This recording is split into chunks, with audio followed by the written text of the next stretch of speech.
the greatest of all time, leads his country to glory. Has identified the cause of the mysterious pneumonia outbreak in Wuhan. It's an 8 Australian Open. Also have breaking news. Into the new decade, expectations were incredibly high as the 2020 tennis season jumped out to a terrible start. I am officially declaring a national emergency.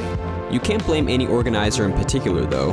The pandemic essentially crippled every major sporting enterprise, and we're only now in August beginning to see, progress?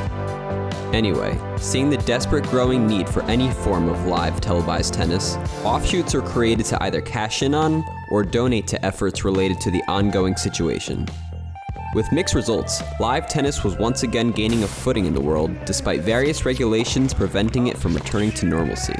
Just when it began to seem like it would be a long time before we saw our favorite top players back in action, I am never going to financially recover from this.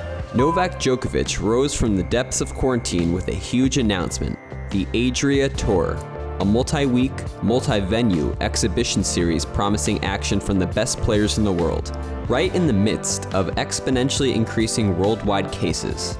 As president of the ATP Players Council and arguably one of the most respected names in tennis, one wouldn't be blamed to think that this tournament was a sure thing, a stepping stone for tennis, and a big step in return to some sense of sanity in this world.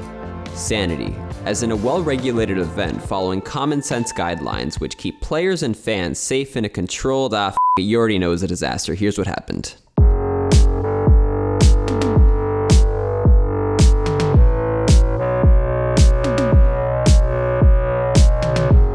Novak Djokovic, a wildly successful, albeit polarizing tennis player, made the announcement of the Adria Tour at a bit of an interesting point in his career. Generally seen as the undisputed best player of the decade, with multiple years of pure dominance and ending the short 2020 cutoff season at an 18-0 record, no one denies the praise and respect he deserves for the unbelievable dedication he has for his sport. Under normal circumstances, his efforts to create and host the Adria Tour should have been admired and lauded for his desire to give back to the sport and his fans that have given him so much. Unfortunately for Novak, his many times indifferent, condescending, and almost robotic on-court personality has drawn past ire from both fellow players and fans. Combining this with past criticisms of faking injuries and vocal beliefs in unproven alternative medicines. Well, obviously, Andy was saying that I have 16 injuries on the last match, so obviously I don't, right? Didn't look like it. Yeah, well, yeah. Djokovic has become somewhat of an anti-hero in tennis, the unstoppable force you almost root for to lose.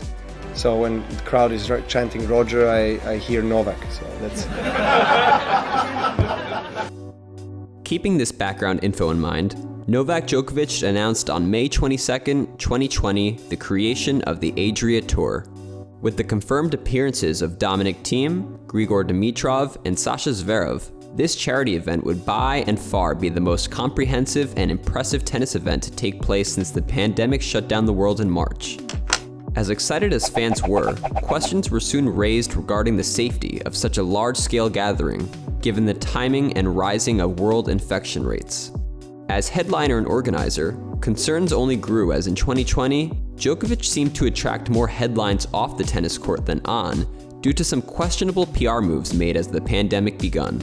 On April 19th, Djokovic said in a live Facebook chat, "Personally, I am opposed to vaccination, and I wouldn't want to be forced by someone to take a vaccine in order to be able to travel."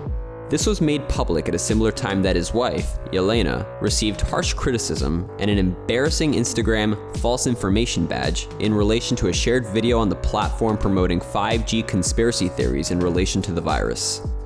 Most bizarrely, Djokovic shared an Instagram video on May 6 of his conversation with Shervin Jafaria, a noted pseudoscience peddler. The oxygen molecule.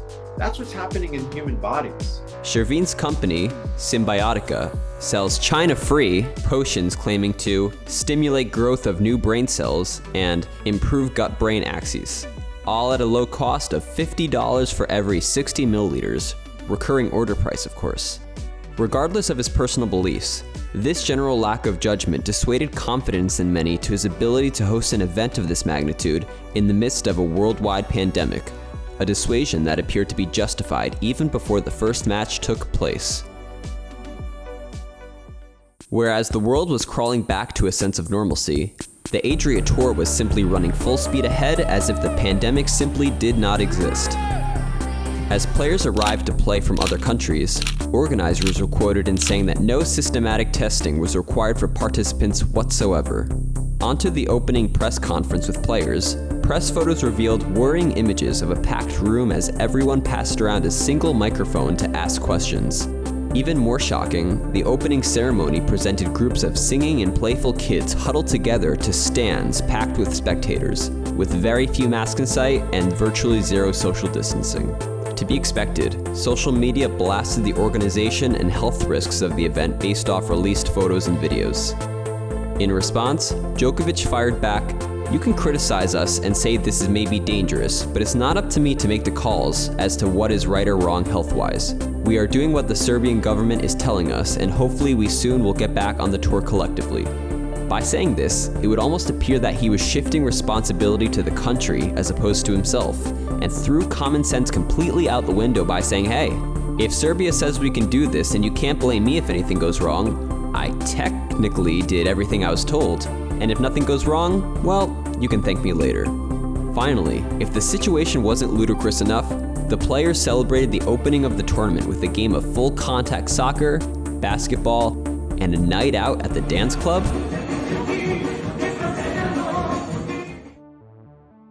There's a popular figure of speech which goes, "You can't have your cake and eat it too."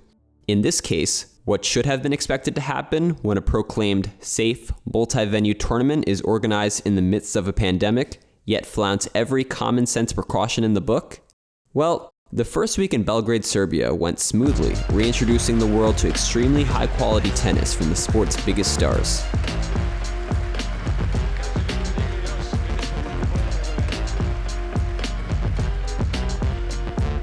Despite negative feedback regarding safety, no one could deny that the atmospheric event would be a major success as long as no high-profile illnesses were reported, which is exactly what happened just 1 week later. On to week 2 in Zadar, Croatia.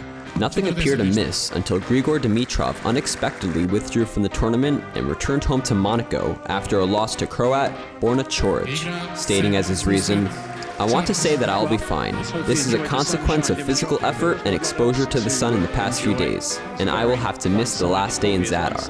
I thought it would be fair to give up my place to a great young player to whom this will surely mean a lot." Novak Djokovic, the top-ranked player in men's tennis, faces some backlash after players at his tournament tested positive for coronavirus.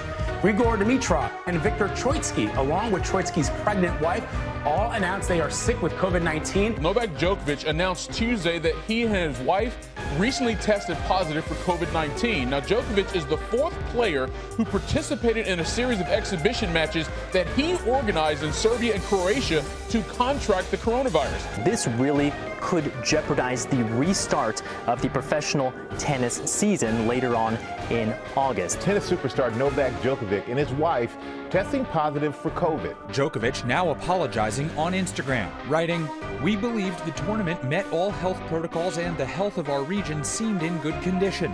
We were wrong and it was too soon. I can't express enough how sorry I am for this and every case of infection." Many players unamused, like fiery Australian Nick Kyrgios, who tweeted, "Speedy recovery, fellas, but that's what happens when you disregard all protocols. This is not a joke." I make a big X too. I want to know how you feel. What I think of you and your shirt. In his apology after the Adria Tour drama, he said that he was sorry for those he put at risk and will proceed to follow self-isolating guidelines. I'm not exactly sure what Alex meant by following self-isolating guidelines. Sasha Zverev again, man. Again. How selfish can you be?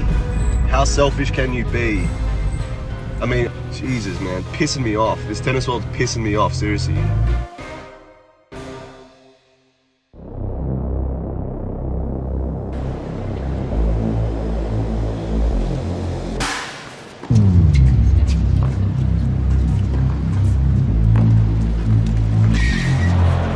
The swift backlash by the sudden number of positive cases caused an immediate cancellation of the event, moments before Novak Djokovic was due to take to the court to meet Andrei Rublev in the Zadar final.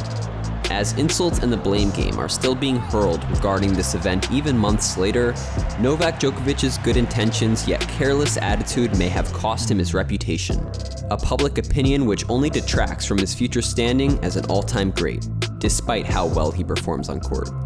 For now though, all we can do is sit and watch as the dumpster fire that was the Adria Tour will be a constant reminder that maybe those who are careless in the truth of small matters shouldn't be trusted in the most important ones.